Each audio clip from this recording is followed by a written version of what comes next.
Warahmatullahi wabarakatuh. Bertemu kembali dengan saya Dr. Hendra Sutisna. Kali ini saya ingin mengajarkan adik-adik semua bagaimana melakukan pemeriksaan fisik ya pada pasien, terutama pada kasus traumatik atau bedah ya.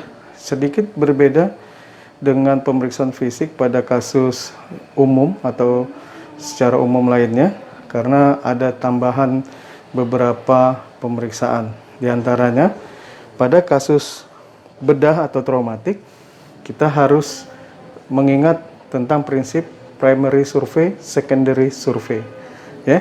Jadi di awal sekali setelah kita melakukan cuci tangan sebelumnya dan memakai handscoon ya, kita melakukan primary survey terhadap kondisi pasien. Yang pertama, airway adalah memastikan jalan napas pasien ini bersih atau tidak, yaitu dengan head tilt chin lift ya. Dibuka mulut pasien, dilihat pakai senter apakah ada benda asing atau tidak. Kalau ada seperti darah atau gigi yang tanggal karena trauma kepala dan sebagainya, itu dibersihkan agar jalan napas bersih.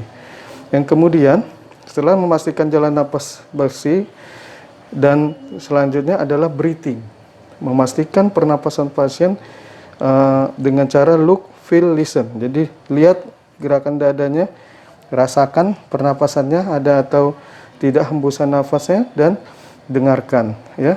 Dan tentukan apakah denyutnya nafasnya reguler dan berapa kali frekuensinya dalam 1 menit ya. Normalnya 16 sampai 22 kali per menit. Selanjutnya pastikan sirkulasi pasien ya dengan cara memeriksa denyut nadi, bisa arteri radialis atau arteri karotis di leher ya. Kemudian periksa ya tekanan darah pasien ya dengan waktu yang cukup efisien ya, tidak terlalu lama ya, sehingga tidak menghabiskan banyak waktu, terutama pada saat kita sedang ujian POSCE ya. Oke, ini dipastikan ya denyut nadi ya. Setelah dapat tekanan darah,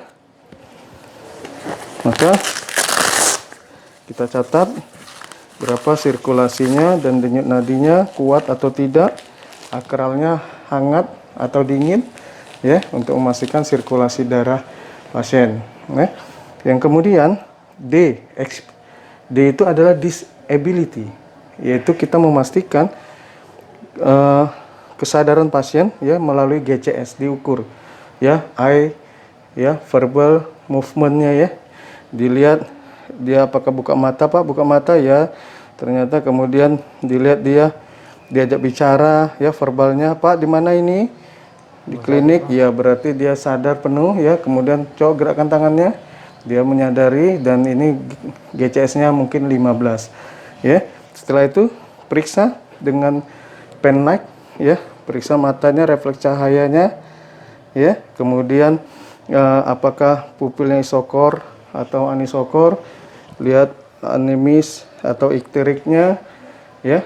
Nah setelah itu kita melakukan exposure, jadi kita buka baju ya, lihat sebagian, kemudian kaki apabila ada luka, kalau ada susah ya, bajunya bisa digunting atau dibuka dengan memudahkan kita agar melihat exposure, yaitu memastikan ada tidak luka ya, terbuka, ada patah dan sebagainya, memastikannya apakah ada di tangan, ada di kaki.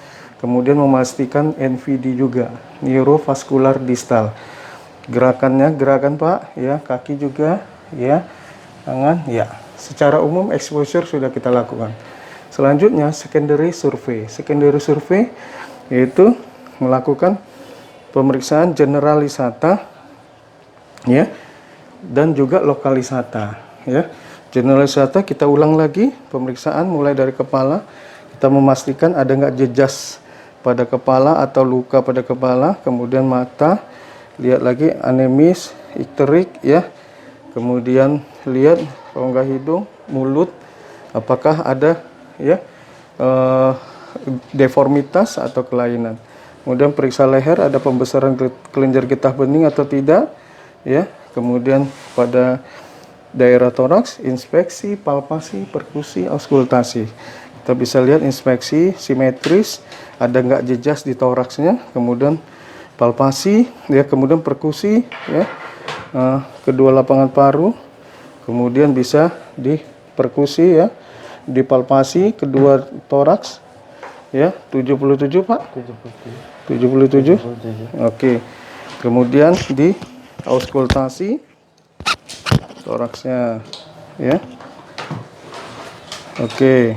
Nah, setelah toraks kita beralih ke abdomen.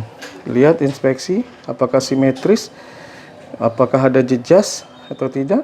Kemudian dipalpasi, ada nggak nyeri tekan pada 4 kuadran kan, ya, atau juga Heperlian teraba atau tidak, ya, dan sebagainya. Kemudian perkusi pada 4 kuadran, apakah ada perbedaan atau kelainan, dan kemudian di auskultasi, ya, suara peristaltiknya, ya. Oke. Nah, setelah selesai, terima kasih Pak, kita melanjutkan pada ekstremitas, apakah akralnya dingin, ya, atau hangat. Kemudian capillary refill time-nya gimana, ya. Kemudian kita periksa ke kaki juga, ada nggak ödem, ya. Nah, kemudian akralnya dingin atau hangat, keduanya, ya. Capillary refill time juga dilihat. Nah, setelah itu status lokalisata. Status lokalisata adalah bagian yang dialami oleh pasien, keluhan yang dialami oleh pasien. Misalnya tadi ada kelainan pada tungkai bawah, diduga fraktur atau patah tulang, maka kita pastikan gerakan sedikit, ternyata kita bisa mendengar krepitasi, ya, misalnya, atau ya look, ada enggak terlihat luka yang terbuka, perdarahan, memar, dan sebagainya. Kemudian feel, rasakan denyut nadi di ujung distal dari tubuh pasien, ya. Kalau ada, ternyata vaskular itu baik. Kemudian motorik sensorisnya itu menandakan neuro distal yang baik. Jadi Pak, gerakan ujung-ujung jari Pak, ya begitu ya. Kemudian apakah Bapak merasakan ini?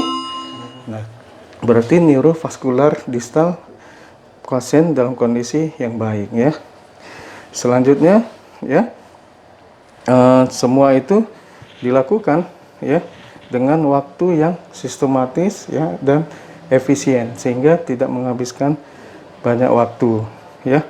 Demikian tadi pemeriksaan fisik, ya, pada kasus traumatik atau bedah yang bisa kalian ikuti. Selamat mencoba. Assalamualaikum warahmatullahi wabarakatuh.